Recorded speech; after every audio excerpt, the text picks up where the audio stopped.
நம் நாட்டிற்கு எதன முக்கியமான தேவைன்னா இந்தியா முன்னேற வேண்டும் என்றால் மூணே துறைதான். விவசாயம் தேவை உணவுக்காக, அடுத்தது கல்வி.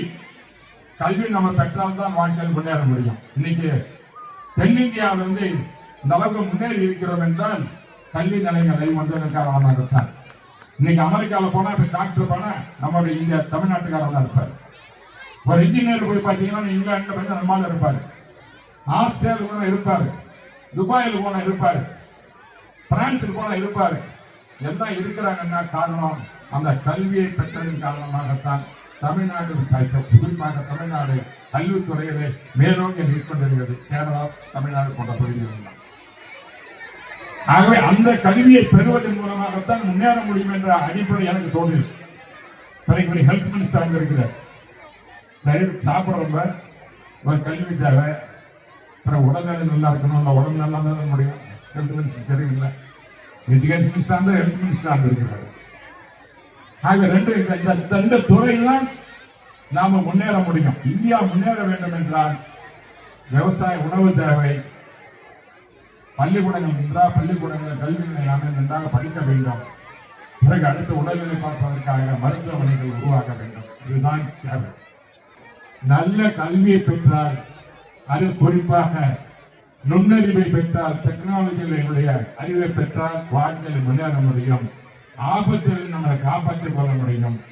அதை நினைத்துதான் என்னால் முடிந்த அளவிற்கு இதை போன்ற கல்வி நிலையை உருவாக்கி சில எனக்கு தெரிந்த அனுபவங்களை வைத்துக் கொண்டு நம்மளுடைய மாணவர்கள், நான் சொன்னார் திருப்பத்தூர், நான் திருப்பத்தூரும் நான் எம்பியா இருக்கிறேன்.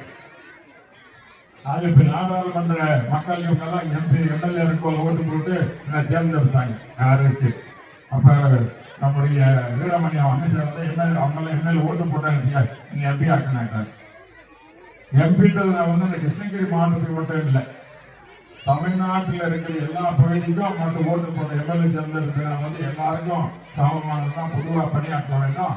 கிருஷ்ணகிரி மாவட்டத்தில் திருப்பத்தூருக்கும் பணியாற்றணும், இந்த பக்கம் வேலூருக்கும் பணியாற்றணும், கன்னியாகுமரிக்கும் பணியாற்றணும், கோயம்புத்தூருக்கும் பணியாற்றணும், தருமபுரிக்கும் பணியாற்றணும். ஆகவே அந்த அடிப்படையில் தான் இவர்கள் சொன்னது வேண்டும். அவர்களுடைய எண்ணத்தில் ஏற்ப நம்முடைய பகுதியில் இந்த கல்வியை உருவாக்கி இருக்கிறோம். நான் அடிக்கடி எடுத்துக்கொள்ள விரும்பவில்லை, பேசினா பேசிட்டே இருக்க முடியும். ஆகவே நீங்க என்ன எதிர்பார்த்து கொண்டு தெரியும். நம்முடைய பிள்ளைகளுக்கு என்ன திறமை இருக்கிறதோ அந்த ஊக்குவிங்கள் பெற்றோர்கள்.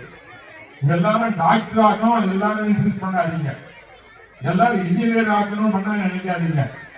என் கலெக்டர் ஆகலாம், அது மாதிரி இருக்காங்க. பல பேருக்கு பல வாய்ப்பு இருக்கான். என்ன கூட டாக்டர் படிக்கணும்னு ஆசைப்பட்டாங்க எங்க வீட்டுல. நான் படிக்கல.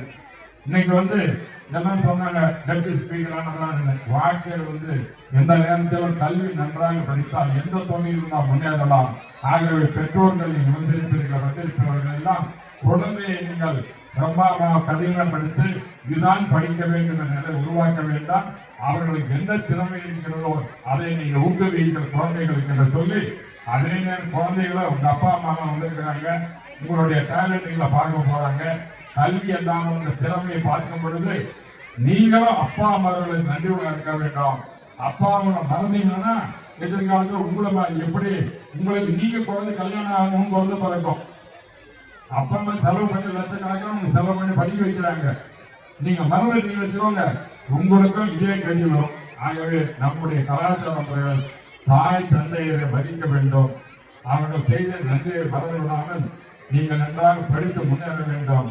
பெற்றோர் தாய்மார்கள் மட்டுமல்ல, உங்களை உருவாக்கின்ற ஆசிரியர்களுக்கும் நீங்கள் எல்லாம் நினைத்து பார்க்க வேண்டும் என்று கூறி, வேளாங்கண்ணி பள்ளி வளர்ந்து மேலும் மேலும் சிறப்பதற்கு உங்களுடைய உதவிக்கு